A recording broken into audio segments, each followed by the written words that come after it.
안녕하십니까? 오늘 저희는 그리스 로마 시대의 사회 구조에 대해 함께 살펴보는 시간을 갖겠습니다.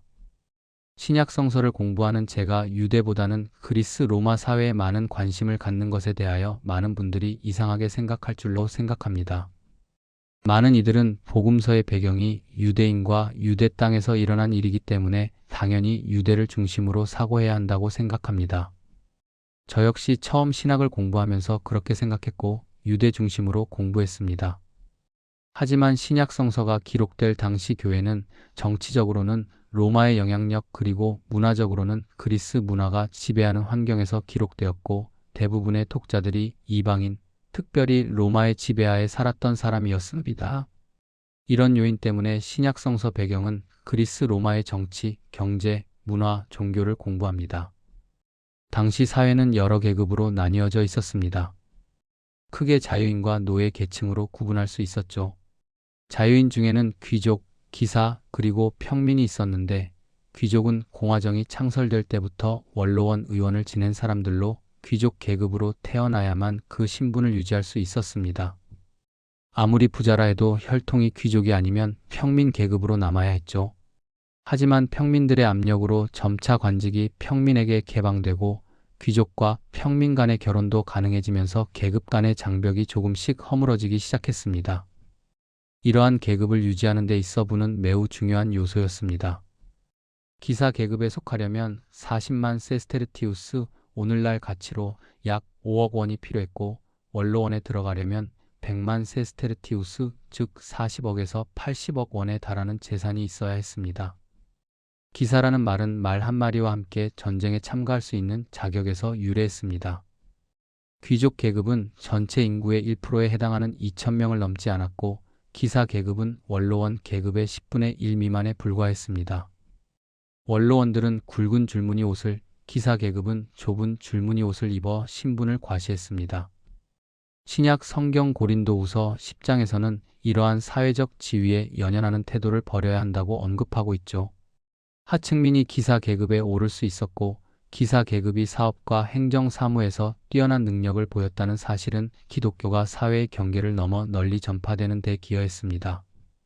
로마 시민들은 소득세가 면제되었고 로마 정부는 속주로부터 거둔 세금에 의존하여 운영되었습니다.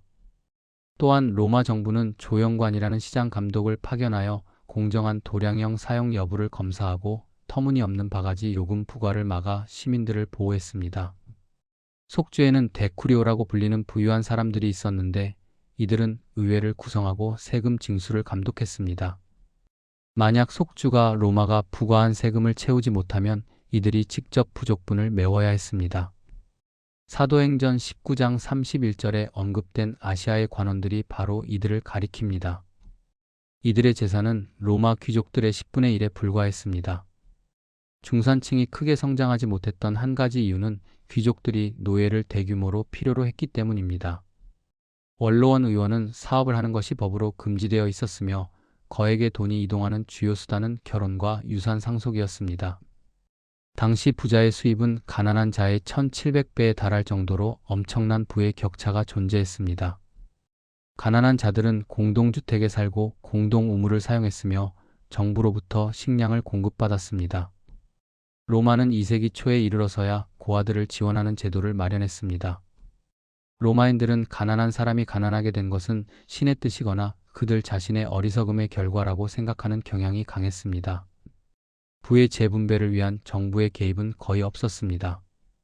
대신 상류층 사람들에게서 돈을 조금씩 받아 하층민들을 달래는 방식으로 사회를 유지했습니다. 이러한 사회 구조 속에서 보호자와 피보호자 관계가 중요한 역할을 했습니다. 보호자는 피보호자가 병에 걸리거나 딸을 시집 보내기 위한 지참금이 필요할 때 법적, 재정적 지원을 했습니다. 피보호자는 보호자의 선거를 지원하고 힘든 일을 도왔으며 길을 갈 때 보호자의 동반자가 되어 그의 사회적 지위가 향상되도록 노력했습니다. 다만 재정시대에는 선거 지원이 필요하지 않게 되었습니다. 보호자가 법정에 설 경우에는 피보호자들이 시끄럽게 떠들거나 지지 의사를 표명하여 보호자를 돕는 관습도 있었습니다. 이제 노예에 대해 살펴보겠습니다. 로마에서는 노예와 주인이 동일한 인종인 경우가 많았습니다. 해방된 노예에게 시민권이 주어지는 것은 일반적인 관례였으며 해방 노예들도 그들의 이전 주인에게 계속해서 매여 있는 경우가 많았습니다. 노예의 생활은 전적으로 주인의 처분에 달려 있었죠. 스토아 철학은 사람들은 모두 운명에 지배되는 것이지 그들의 사회적 지위에 책임이 있는 것은 아니라고 주장했습니다. 흥미로운 점은 그리스도인들도 노예 해방을 직접적으로 주장하지는 않았다는 것입니다. 대신 그들은 노예를 인간적으로 대우하고 사랑으로 대하는 것을 강조했습니다. 로마에서는 노예들이 자유를 얻을 수 있었고 그들이 주변 사회에 동화되는 것이 얼마든지 가능했습니다. 마케도는 천민 신분에서 출발하여 로마 사회의 최정상에까지 올랐을 뿐 아니라 부와 지위 모두를 얻은 대표적인 인물입니다. 자유노예의 자녀는 자유인이었고 법적인 차별은 금지되었습니다. 해방 노예가 사회의 고관이 되거나 상류층으로 신분 상승을 하는 데는 제약이 있었지만 경제적 부를 쌓는 데는 지장이 없었습니다. 1세기 중엽에는 이마저 폐지되었는데 클라우디우스 황제가 이에 기여했으며 사도행전에서 바울을 재판했던 벨릭스가 바로 그 대표적인 경우입니다. 플리니의 편지에는 도망간 노예를 위한 중재의 기록도 남아 있습니다. 이제 로마 사회의 여성들에 대해 알아보겠습니다. 여성들은 인구 조사에도 포함되지 않았으며 개인적인 이름도 없었습니다. 단순히 아버지 이름에 여라는 전미사를 붙여 부르는 경우가 많았죠. 하지만 재정 치하에서는 사회적 지위가 향상되어 남편 사후 남편의 사업을 물려받는 경우도 생겼습니다. 투표권은 없었지만 시민권은 가지고 있었습니다. 헬라 사회보다 로마에서 여성은 이동의 자유뿐만 아니라 다양한 활동을 할 수 있었는데 이러한 행위는 클라우디우스 황제 덕분입니다. 로마에서는 여성들도 교육의 기회를 가졌습니다. 남편의 부모가 모두 사망할 경우 가까운 친척의 보호를 받기도 했습니다. 키케로의 경우 그의 부인이 재산을 관리하고 장문의 편지를 보내기도 했습니다. 남자가 아내를 맞이하는 것은 딸 하나를 맞이하는 것과 같다는 인식이 있었습니다. 로마의 법 아래에서는 팔레스틴을 제외한 지역에서 이혼 소송이 가능했습니다. 심지어 경기장에 검투사로 출전하는 여성들도 있었습니다. 로마 사람들의 하루 일과는 자연의 스케줄을 따랐습니다. 하층민들은 아침 일찍 대략 6시경에 보호자를 깨우는 일로 하루를 시작했습니다. 관공서는 오전만 문을 열었는데 대략 11시경에 문을 닫았습니다.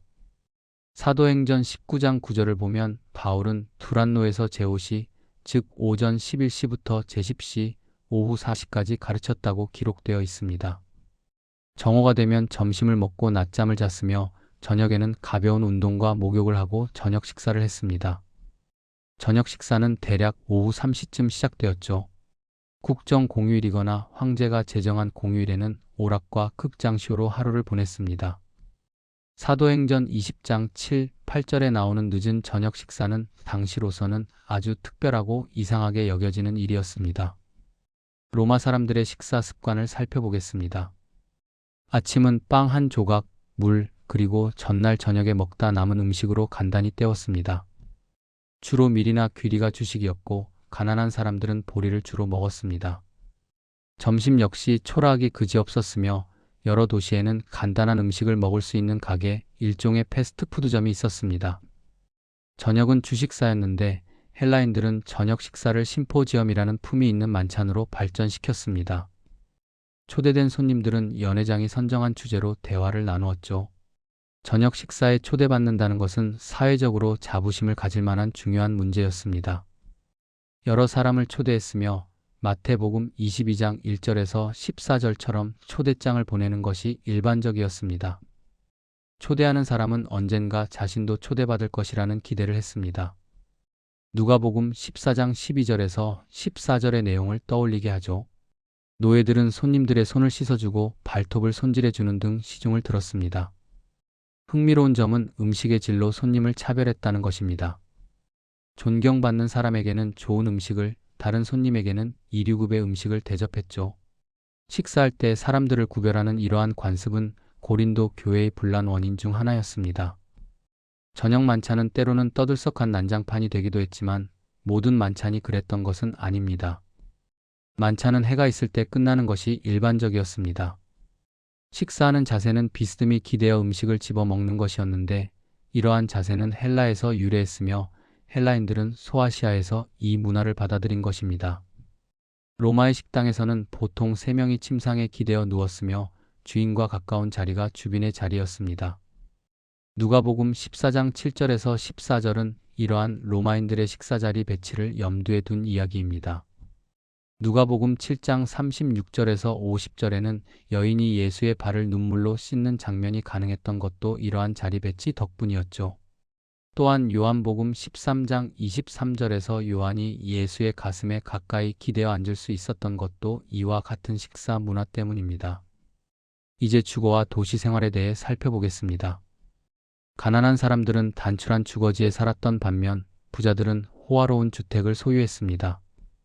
집들은 담 하나를 사이에 두고 서로 붙어 있는 경우가 많았습니다. 치안이 불안했기 때문에 밤에는 사람들이 좀처럼 돌아다니지 않았습니다. 로마는 땅값 때문에 공동주택이 일반적이었지만 1만 4천 채의 공동주택과 1천 채의 단독주택이 존재했습니다. 공동주택은 주로 3개의 방으로 이루어져 있었습니다. 하수시설은 있었지만 가정의 정화조는 존재하지 않았습니다. 공중 화장실이 있었고 요강을 사용했으며 대부분의 경우 분뇨를 창밖으로 던지는 것이 일반적이었습니다. 유대 지역에는 수도시설이 갖춰진 수세식 화장실과 넓은 식당이 있는 크고 비싼 집들도 있었습니다. 마가복음 2장 1절에서 2절에 나타난 예수님의 집은 어떤 모습이었을까요? 사도행전 2장 1, 2절에서는 120명이 함께 모여 있었다고 기록되어 있습니다. 의복에 있어서는 유대인들도 기본적으로 로마 의복 스타일을 따랐습니다. 로마의 토가, 그리스의 히마티온, 아미크투스 등으로 분류되었죠. 고대의 그림에서 포롱의 모습을 제외하고 유대인들의 모습을 볼 수 없는 것은 인간 형상화를 금하는 율법 때문입니다. 겉옷은 공식적인 행사 때나 겨울의 보온을 위해 입었습니다. 몸을 사용하는 일을 할 때면 겉옷을 벗어야 했지만 몸에 걸치고 있을 수도 있었습니다. 사도행전 7장에서 바울이 옷을 지켜주는 모습이나 마가복음 14장 51절의 내용은 겉옷의 중요성을 보여줍니다. 겉옷은 비쌌기 때문에 목욕탕에서 분실되는 일이 잦았습니다. 디모데후서 4장 13절에서 바울이 겉옷을 가져오라고 한 것을 보면 그 가치를 짐작할 수 있습니다. 부자를 제외하고는 겉옷을 2벌 이상 소유한 사람이 거의 없었습니다. 가벼운 옷으로는 인두투스가 있었습니다. 로마인들은 이 옷을 투니카라고 불렀고 헬라인들은 키톤이라고 불렀습니다. 마태복음 5장 40절에 거론된 옷이 바로 이 투니카입니다. 여자들의 옷으로는 보다 화려한 스톨라가 있었습니다. 고대의 야만인들은 바지를 입었습니다. 남녀 모두 옷의 길이를 조절하기 위해 허리띠를 둘렀는데 사도행전 21장 11절에서도 이러한 모습이 언급됩니다. 양모는 겉옷을 만드는 데 사용되는 가장 일반적인 재료였습니다.